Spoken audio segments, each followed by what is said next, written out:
Mesdames, Messieurs, bonsoir. Au sommaire de ce journal, cérémonie de prise d'armes ce jeudi 3 août 2017 au centre d'instruction de Kitona, Mwanda, dans le Congo central. Un régiment et des bataillons spéciaux ont été présentés au chef de l'État, Joseph Kabila Kabange, qui a donc présidé la dite cérémonie. Et puis la Banque centrale du Congo salue l'appréciation du franc congolais face au dollar américain. Pour son gouverneur, cette appréciation est le résultat de l'action menée par l'autorité monétaire, mais aussi la discipline du gouvernement dans la gestion des finances publiques. L'actualité au Rwanda, où la population s'est rendue aux urnes ce vendredi 4 août pour élire le prochain président qui présidera la destinée rwandaise. Plus de 80% des Rwandais ont répondu présent. Parmi les 3 candidats retenus, 2 de l'opposition quasiment faible et Paul Kagame, l'actuel président rwandais. Ce dernier paraît favori grâce, entre autres, à son bilan économique incontestable et ses interventions internationales. Des nouvelles unités de garnison ont été présentées officiellement ce 3 août 2017 lors de la cérémonie de sortie officielle de ces troupes. Il s'agit du 2103e régiment et du 141e et 341e bataillon spéciaux. La dite cérémonie s'est déroulée après 20 mois de formation au centre d'instruction de Kitona de Mwanda. À son arrivée sur le lieu, le chef d'état-major général a été invité à passer les troupes en revue. L'étendard et le fanion ont été remis aux responsables des unités. Didier Toumba les a félicités et les a appelés à la discipline et au respect des lois. Je vous remets l'étendard du 2103e régiment. Le commandant symbole du commandement, le commandant de cette unité le gardera. Cette cérémonie de prise d'armes a été présidée par le président de la République, Joseph Kabila Kabange, le commandant suprême des FARDC, qui a bénéficié des honneurs militaires de ces nouvelles unités des forces armées. Un défilé militaire de ses troupes a clôturé cette cérémonie de prise d'armes à Kitona, dans le Congo central. Il n'y aura pas prolongation de l'enrôlement des électeurs, c'est ce qu'a indiqué Corneille Nangaa, président de la Commission électorale nationale indépendante, le jeudi 3 août à Kisangani. En mission de travail dans cette partie du pays, le président de la centrale électorale a martelé qu'il n'y aura pas prolongation, même pas un jour, de l'opération d'enrôlement des électeurs. Avant d'ajouter que la clôture de cette opération sera suivie d'une série d'activités avant la publication du calendrier électoral dont la date n'a pas été révélée. Corneille Nangaa a cependant expliqué que les centres d'inscription des électeurs qui n'auraient pas fonctionné pendant 2 ou 3 jours suite à l'insécurité ou aux problèmes de logistique vont les récupérer. Une fois cette opération terminée, la CENI tablera sur la consolidation des données et les doublages des inscrits. Viendra ensuite la répartition des sièges et la convocation de l'électorat, a précisé Corneille Nangaa. Il convient de rappeler qu'une année après le lancement de l'enrôlement des électeurs en RDC, la Commission électorale nationale indépendante a affirmé mercredi 2 août avoir déjà enregistré plus de 37 millions d'électeurs sur les 42 millions prévus dans tous les pays. Pendant ce temps, l'opération se poursuit à la Chopo et à Kinshasa, tandis qu'elle pourra démarrer sous peu dans les Kasaï central, où elle a connu un report du fait de l'insécurité. Le gouverneur de la Banque centrale du Congo, Deogracias Mutombo, a présidé ce jeudi 3 août une réunion extraordinaire du comité de politique monétaire de la Banque centrale du Congo. Pendant la réunion, il a affirmé que l'appréciation de la monnaie nationale pourrait se maintenir dans la durée.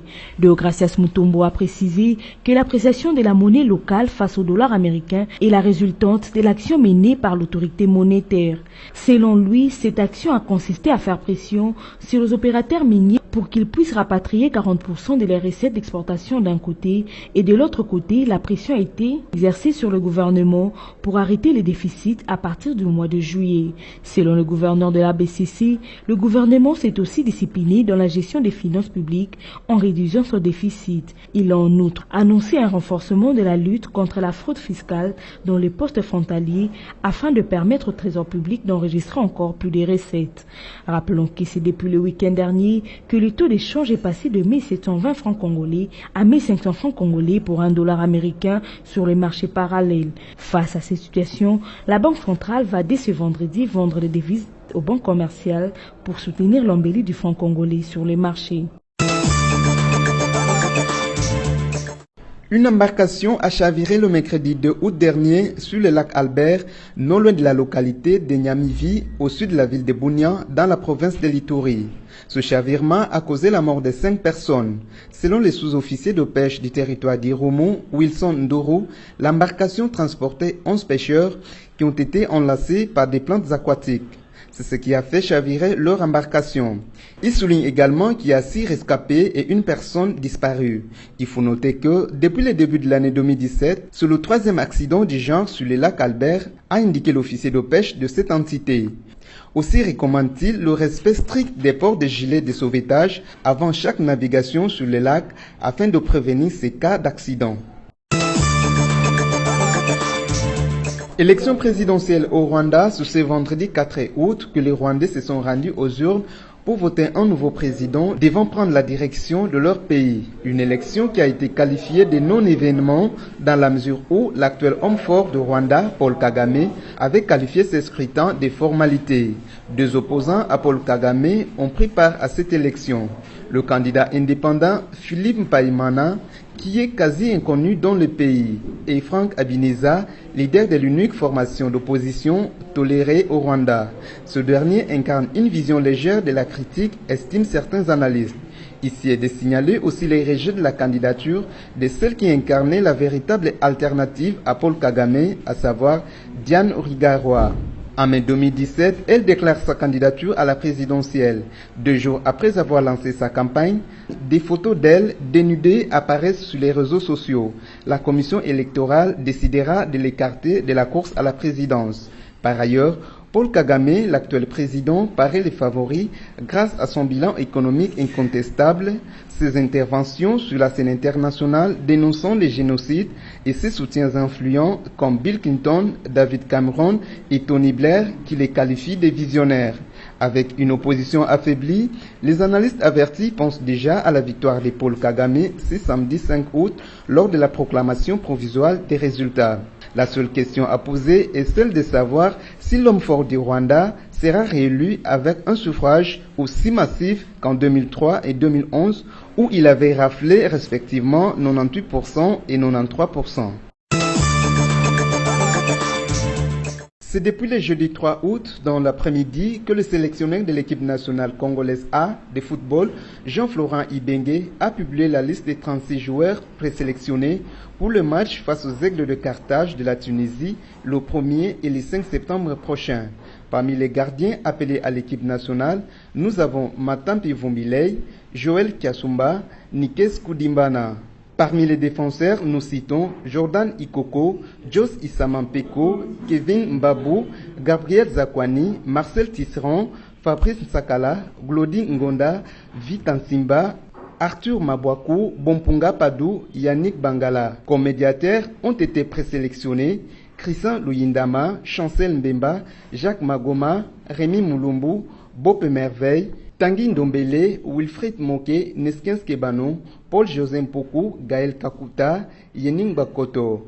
Parmi les attaquants, sur qui le sélectionneur national a jeté son dévolu, nous avons Jordan Botaka, Elias Kachunga, Cédric Bakambu, Benik Afobe, Brit Asombalanga, Firmé Moubele, Jonathan Bolingi, Jérémy Bokila, Digno Kabananga, Nkufo, Shadrach Akolo. Sachez que sur les 36 présélectionnés, seuls 33 joueurs seront retenus pour les éliminatoires de la Coupe du Monde reçue 2018.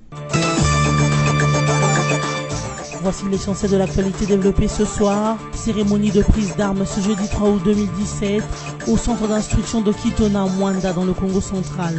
Un régiment et des bataillons spéciaux ont été présentés au chef de l'État, Joseph Kabila Kabange, qui a donc présidé la dite cérémonie. Et puis la Banque centrale du Congo salue l'appréciation du franc congolais face au dollar américain. Pour son gouverneur, cette appréciation est le résultat de l'action menée par l'autorité monétaire, mais aussi la discipline du gouvernement dans la gestion des finances publiques. L'actualité au Rwanda, où la population s'est rendue aux urnes ce vendredi 4 août pour élire le prochain président qui présidera la destinée rwandaise. Plus de 80% des Rwandais ont répondu présent. Parmi les 3 candidats retenus, deux de l'opposition quasiment faible et Paul Kagame, l'actuel président rwandais. Ce dernier paraît favori grâce entre autres à son bilan économique incontestable et ses interventions internationales. Fin de ce journal, à très bientôt.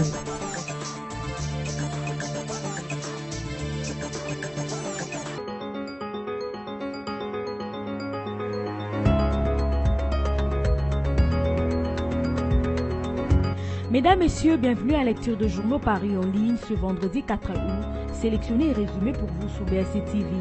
Ouvrons cette revue de presse avec Forum des As qui titre à sa manchette « Le président de la République en visite au Congo central ». Le président Joseph Kabila Kabange est arrivé mercredi en début d'après-midi à Matadi au Congo central dans le cadre d'un séjour qu'il a entamé le même jour dans cette province. Il a été accueilli au Pompozo par le gouverneur de province Jacques Mbadou Ntsitou, qu'accompagnaient les membres du conseil provincial de sécurité, les membres du gouvernement provincial et la notabilité locale. Le chef de l'État a été ovationné tout au long de son parcours par une foule compacte, composée notamment de membres de partis de la majorité présidentielle et des forces vives de la ville portière avant de se rendre à Boma. Arrivé du président Joseph Kabila Kabange à Boma, le président de la République Joseph Kabila est arrivé à Boma à 16h40 sous les applaudissements nourris de la population. Au volant d'un véhicule tout-terrain, Joseph Kabila Kabange a franchi les 12 km du boulevard qui porte son nom, encore en construction, jusqu'au centre-ville de Boma. Il s'est rendu enfin à Mwanda où il a présidé une cérémonie de prise d'armes à la base de Kitona. Poursuivons toujours avec Forum des As qui titre à sa une « RDC Rwanda, des poids deux mesures des Occidentaux ». Officiellement au pouvoir depuis 2000, Kagame est en route pour un troisième mandat après modification de la Constitution. 2016 a été réputée année électorale d'un nombre de pays d'Afrique subsaharienne. Le rendez-vous a été respecté dans certains États, en l'occurrence le Congo-Brazzaville et l'Ouganda. C'est ainsi que, au terme de l'élection présidentielle en mars 2016, Denis Sassou Nguesso, 72 ans, avait été réélu dès le premier tour avec plus de 60% de voix. Un mois plus tôt, soit le 18 février de la même année, 15 millions d'électeurs s'étaient présentés devant les urnes en Ouganda. À l'issue du vote, le président sortant, Kaguta Yoweri Museveni, candidat à sa propre succession, avait été proclamé vainqueur. C'est cette victoire qui a permis au président ougandais au pouvoir depuis plus de 30 ans de briguer un 5e mandat consécutif. Qu'il s'agisse de Denis Sassou Nguesso que de Yoweri Museveni, leur réélection est intervenue après changement de la Constitution pour le premier et modification de la Constitution pour le second. L'essentiel à retenir, c'est aussi le fait que Museveni soit à la tête de son pays depuis plus de 3 décennies. Il en a été de même au Gabon où Ali Bongo a réussi à modifier la constitution de son pays. Ce vendredi 4 août, c'est le tour du Rwanda d'élire son magistrat suprême. Déjà dans la fugue des commentaires faits avant le vote, personne ne doute que les 6 millions d'électeurs rwandais désigneront le président sortant, Paul Kagame, pour se succéder à lui-même à la tête de l'État. Ce, après qu'il eut obtenu 95% de voix en 2003 et 93% en 2010. Bouclons cette lecture avec un mot virtuel qui écrit à sa une « Processus électoral, les petits pas du RASOP limités vers la raison. Enrôlement, catastrophe de ses leaders, rétablissement du contact avec la CENI, l'aile dure du rassemblement réaliste, les évidences du processus électoral et amorce un retour à la raison tout en continuant à rouler les biceps pour ne pas sauver la face devant l'opinion abusée par la démagogie et l'intox. Mais pour un meilleur avenir, le RASOP limité devrait repenser son partenariat avec le G7 dans les dictats politico-affairistes pro-occidental, tranche nette avec les relents nationalistes du reste de la troupe. Finalement, il ne serait pas aussi jusqu'au boutiste qu'il ne les laisse voir dans ses différentes déclarations, dans son radicalisme plutôt stratégique et doctrinaire.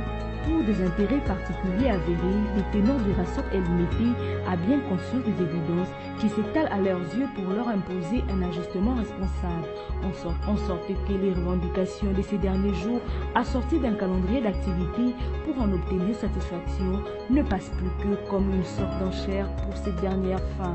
Fin de cette revue de presse et merci de l'avoir suivi.